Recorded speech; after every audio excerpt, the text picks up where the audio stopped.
วิระบุรีพื้นแผ่นดินคำเป็นเมืองที่เต็มไปด้วยทรัพยากรธรรมชาติที่หลากหลายกับการเดินทางที่จะเฮ็ดให้เฮาสะดุ้งได้ตลอดเวลาพามากราบไหว้ขอพรกับสิ่งศักดิ์สิทธิ์ที่เก่าแก่และเป็นสถานที่คู่บ้านคู่เมืองของชาวเมืองวิระบุรีที่พระธาตุนางลาวและวิถีชีวิตการเป็นอยู่ของเผ่าผู้ไทยที่ยังคงเป็นเอกลักษณ์ของชนเผ่าสมัยก่อนที่สืบทอดกันมารุ่นสู่รุ่นเป็นการผจญภัยครั้งใหม่ที่น่าตื่นตาตื่นใจกับการไปขึ้นสำรวจภูสร้างแห่ป่าสงวนแห่งชาติที่เต็มไปด้วยห้องฮอยและเรื่องเล่าอันหลากหลายที่ทุกคนต้องอยากมาเบิ่งด้วยตาของตัวเองนี่คือจอบที่เห็นจากกระบอกไม้ไผ่ที่เนี้ยที่สุดเลยเป็นเมืองที่อ้อมรอบไปด้วยภูเขาและไหหน้าทงกว้างที่แนมไปจนไกลสุดสายตาและที่นี่คือ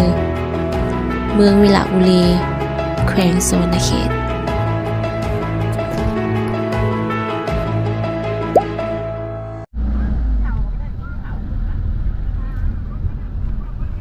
สวัสดีทุกคน Welcome back to my channel KJ ไปเป็นและมื้อนี้เนาะขวัญจะพาทุกคนไปผจญภัยข้างใหม่อยู่ที่เมืองวิระบุรีบ่อคำเซโปนซึ่งผู้ประสบภัยนำทางวินี่นั่นก็คือ My Mom นั่นเองซึ่งสถานที่ที่เราจะไปนั่นก็คือ Father and Motherland และในทริปนี้เนาะขวัญได้ตั้งใจแฮงที่จะมาในดินแดนแห่งนี้เมืองวิระบุรีบ่อคำเซโปน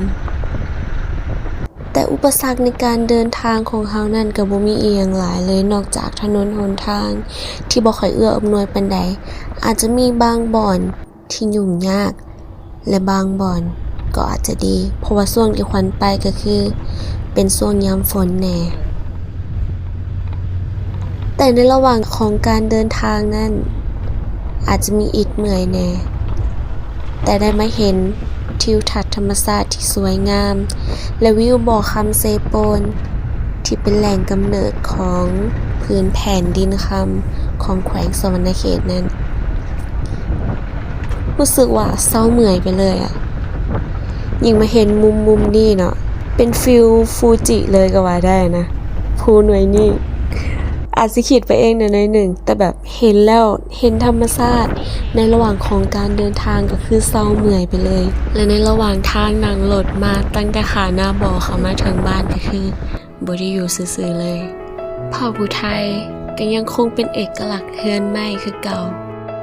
แต่ก็อาจจะมีการเปลี่ยนแปลงไปตามกาลเวลาแต่เล่าเขาก็ยังมีคือเก่าเด้ออาชีพหลักๆของชาวบ้านเพิ่นเนาะก็จะเป็น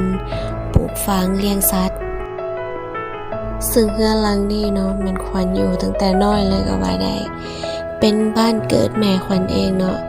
บ้านป่าพักเนาซึ่งผู้ที่ทุกคนแนมเห็นอยู่นี่ก็คือผู้สร้างแห่เนาะป่าสงวนแห่งชาติ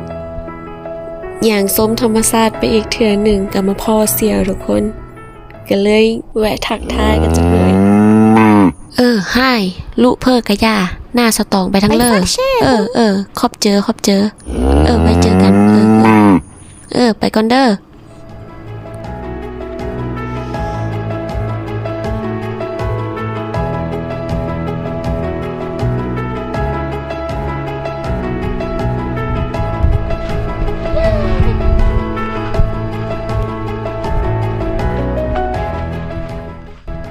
ซึ่งขวัญบอกเลยเวลาเมื่อยๆขวัญมักกลับบ้านแฮง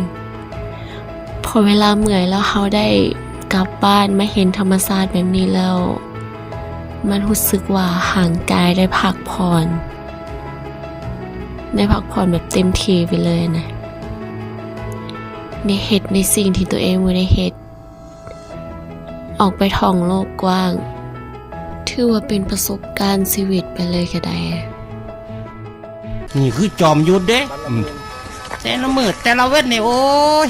กลุ่มเทเวลาให้กับการฝึกฝนวิทยาหยุดแต่เดียว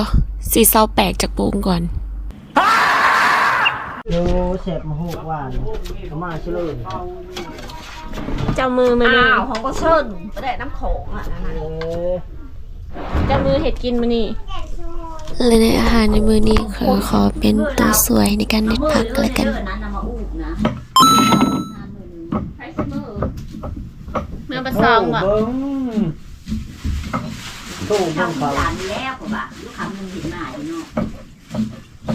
เอาไปช่วงบริการเราหอบไปหอบมา ปกติเขาสิยังบ่มาอยู่ โอ้มาผิดโอ้ผิดเน็ตไปหมดละ ย่อมา ถ้าเอาโค้งไปหมด มื้อนี้ก็คือเดินทางมาเบิดมือแล้วแบบรู้สึกเพลียแล้วเบิดหาแห้งไปหลายเดี๋ยวมื้อนี้ขอตัวนอนก่อนเดี๋ยวมื้ออื่นพาไปรอ กินแล้วน้ำแล้วเข้าแล้วลูก Good night ครับ